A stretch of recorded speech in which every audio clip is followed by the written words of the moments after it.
everyone, welcome to Stan the Wine Man TV. I am your host, Stan Rattan, and this is the Blue Collar Wine Show, where I help you spend your wine dollars wisely.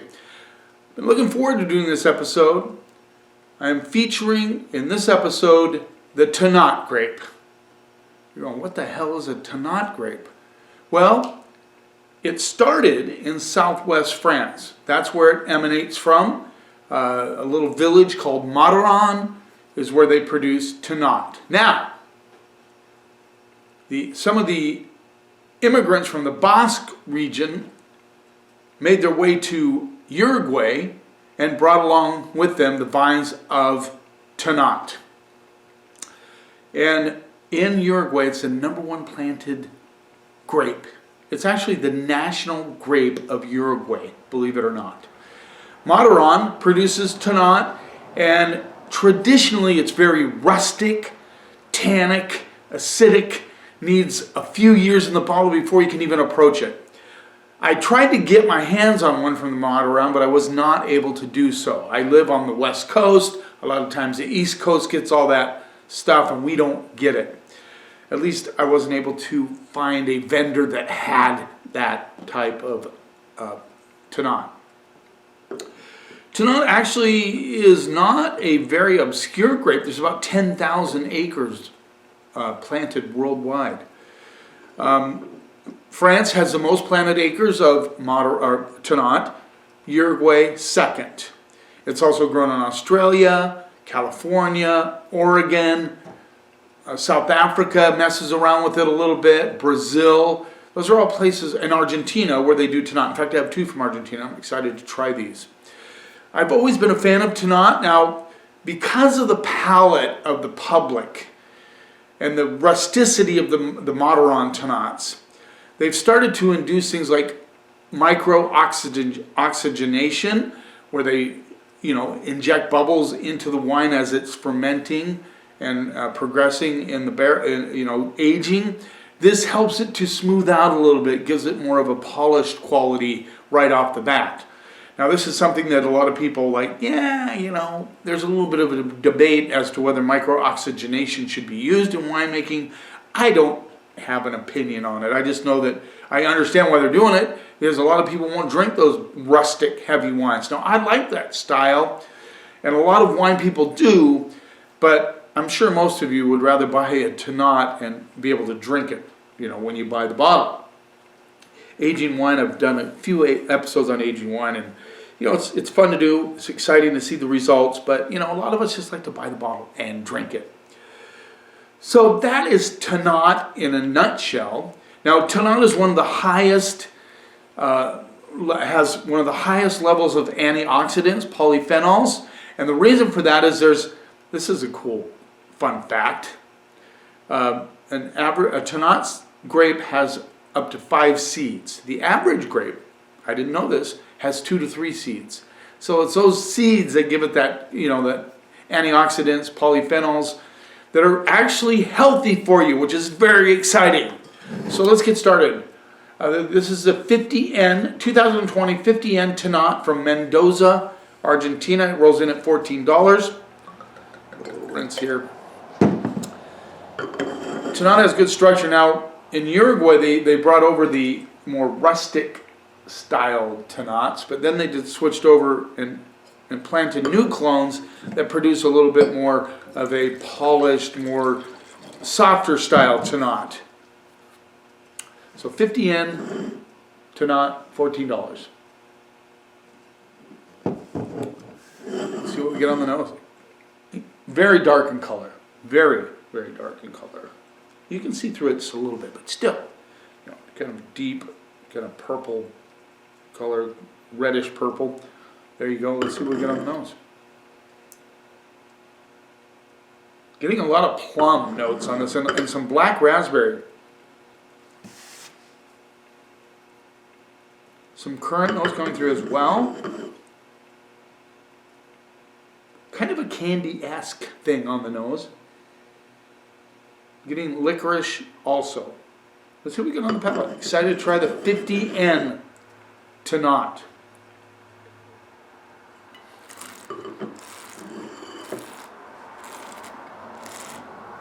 Really a lot of raspberry notes on this one.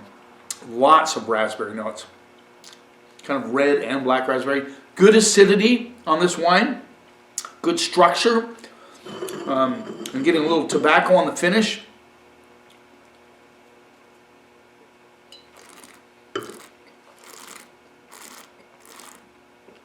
I'm even getting a little hay, dry hay quality on this one. Like, little, chewed on took a chunk of a bale of hay, a little bit, which is interesting.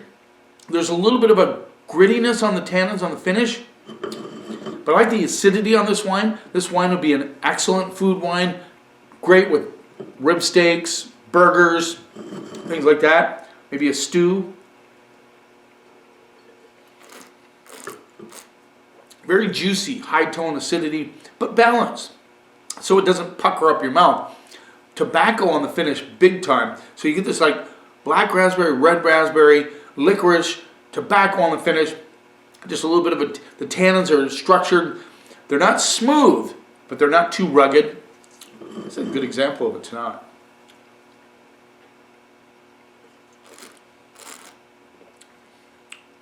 And that kind of alfalfa kind of hay thing coming through on the backside, which is not off-putting.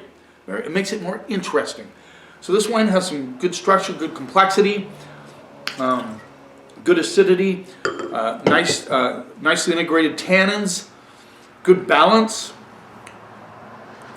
I'm gonna go straight up B on this one. I think it's an excellent example of Tannat. Let's move on to the let's see here, the vintage here, 2021, El Porvenir di Caffiate Amayuta, that's a mouthful, Absoluto Tannat,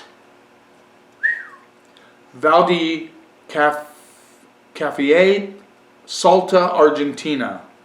Val di Caffiate, Salta, Argentina. Sorry if I butchered that, guys, especially if you're down in Argentina. You can give me a hard time if you want. I have thick skin. $15. All right. Sometimes I don't. Ooh, boy, this is black. Salta is a great place for Torrontés. I know that. Everything, in Argentina, it's really high altitude, really. And this is very much high altitude. And man, the color on this, right off the bat, I'm noticing.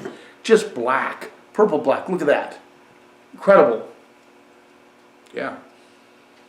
You can't see through this as much as you could the other one. Let's see what we get on the nose. Definitely a licorice, getting a little bit of a herbaceousness on the nose. Currant notes. Black plum, currant. Like I said, just a little bit of like a twig action going on. And licorice. Let's see what we get on the palate.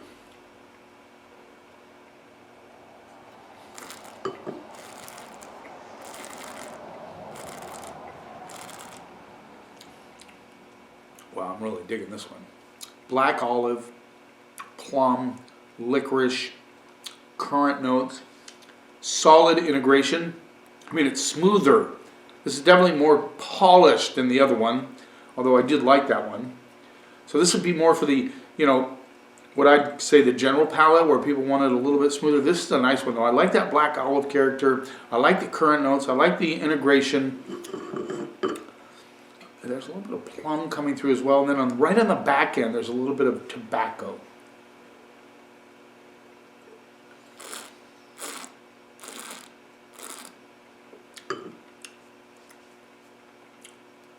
Yeah, a little earthiness too on the finish, which I like.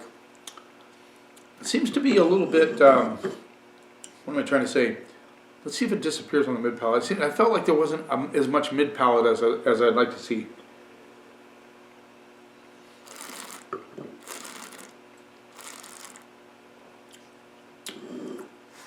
Up front, solid fruit.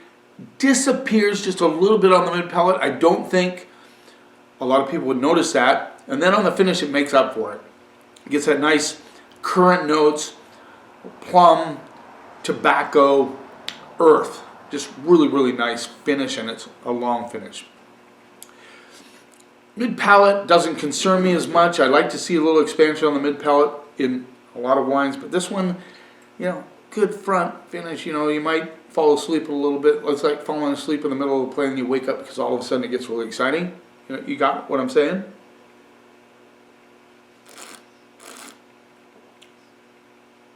Yeah, I love the finish on that. Very, very nice. I'm going to go straight up B on that one as well, only because of the mid-palate. I think they're equal in different ways. This could go hedge towards B+. Just saying. So B hedging to B+. That finish is amazing. Let's move on. Now we're going into Uruguay. This is a Pablo Falabrino Tannat 2018. There you go, 2018. This is from, wait a minute. Uruguay. Wines of Uruguay. I thought so. $19. So again, the national grape of Uruguay. Ooh, that has some brown tones to it. Wow. 2018.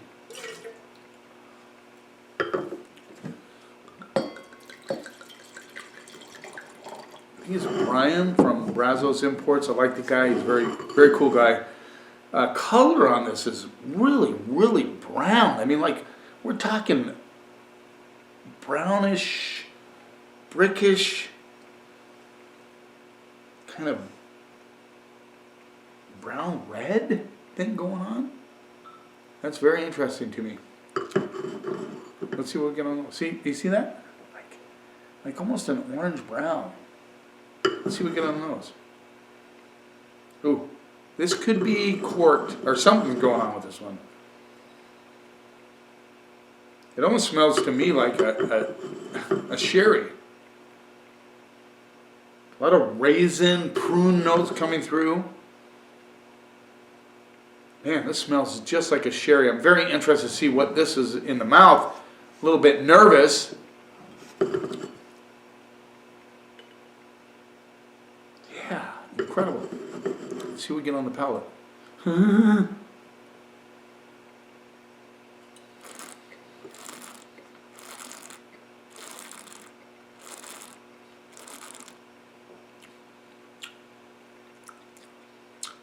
I couldn't tell you if this is flawed because I've never had it before. There's nothing flawed about it. It's just that flavors are so interesting. Very sherry-like, a little bit of nuttiness. When you get it in your mouth, the acidity makes the, what I smelled as prune and raisin on there, turn into more of a, kind of a mince pie sort of thing, if that makes any sense. Mincemeat pie. With that nuttiness, like a sherry. Currant notes coming through as well. Very interesting. This would really throw you off after drinking the other two.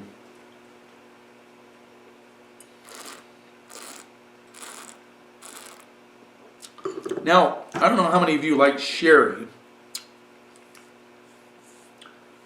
but I do when it's, you know, I do like sherry.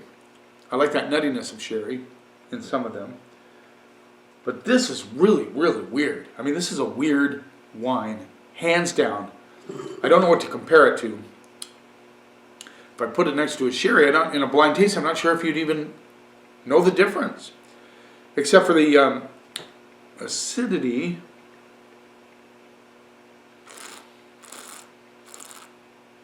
So it's fresh, juicy in the mouth. Clean, fresh finish. Interesting, like I said, nutty, kind of mincemeat pie sort of thing going on. A little bit of a raisin. There's definitely tobacco on the back end. What an interesting kind of weird wine. I think a few wine people would geek, you know, wine geeks would geek out on this. You know what I'm saying?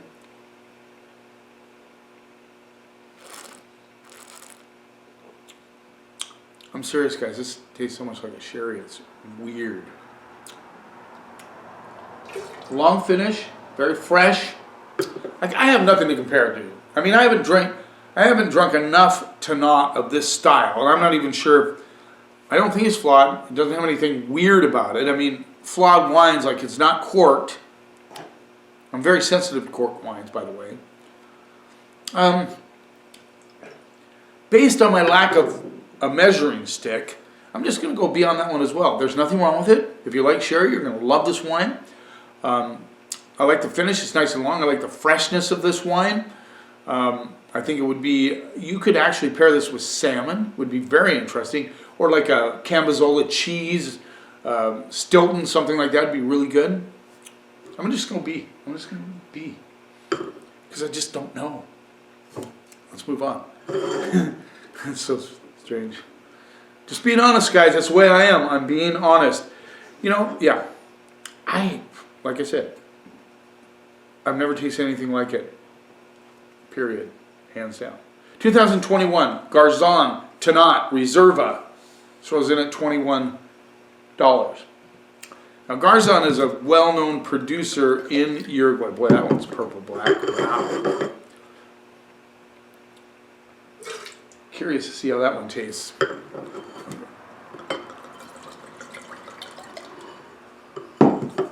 By the way, I did a blind Syrah episode, if you remember, if you look back. It's not that, I think it's the last, was it the last one I did? And we did the Valdemar Estate Syrah, and I just went thumbs down. $70, it's expensive. Tried it the next day with my assistant at the store, and we both agreed that it wasn't really that good. I let it sit a day, and on the third day, day number 3, it started opening up. It wasn't too shabby. That being said, I think my grade was fair. I think it, wasn't worth $70, but I have great respect for Jesus and Valdemar Estate. And just to let you viewers know, if you're willing to wait, decant it for at least 5 hours before you drink it, and I think you'll be satisfied. Although I think $70 is just a price that is, to me, is tough to take. For me, just because that's where I'm at. I want to help you spend your wine dollars wisely. That's what I do. There you go. So purple black on this Garzon. I showed you the label, $21. There you go. Let's see what we get on those.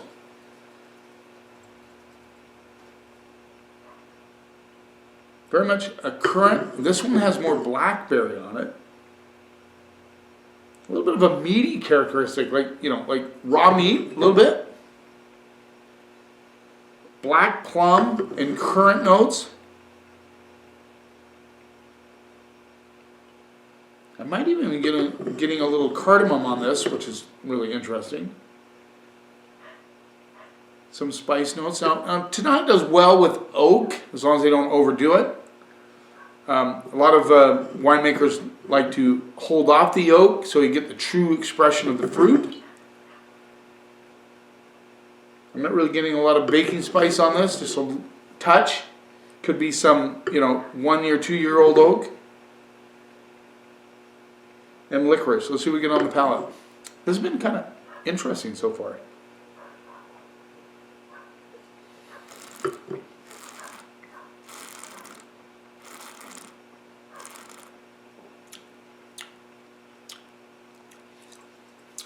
Nice black plum notes, currant notes, very smooth, but at the very end the tannins get a little bit of just a hint of grip. Good integration on this wine. This wine is so super integrated and balanced and very, very consistent across the palate. Tobacco notes come through on the back end. I think this might be the best one of the bunch so far.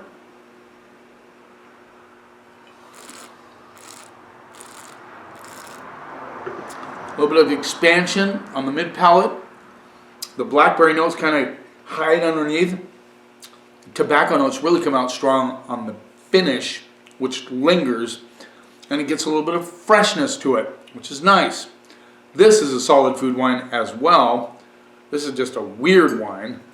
Just saying.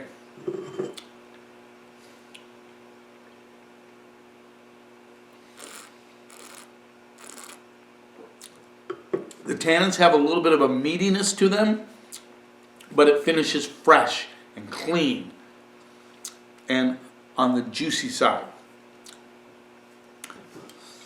Yeah, this is by far my favorite of the bunch. I'm going to go B+. A- on this Tannat from, yeah, it's from Uruguay, right? Uruguay. $21. You know, I don't always like it when the most expensive, but $21 is a very affordable price. I don't mind spending 21 bucks on a good wine. I don't know about you. What is, by the way, just in the comments, please comment. I enjoy the comments. I don't get enough of them. So I'd like to hear, what is your price point that you like to land at and you feel comfortable at? You know, where you feel you're going to get a really good wine. What price point are you comfortable with? I'm comfortable with it under 25 bucks. I love to find great wines in the $15 range. But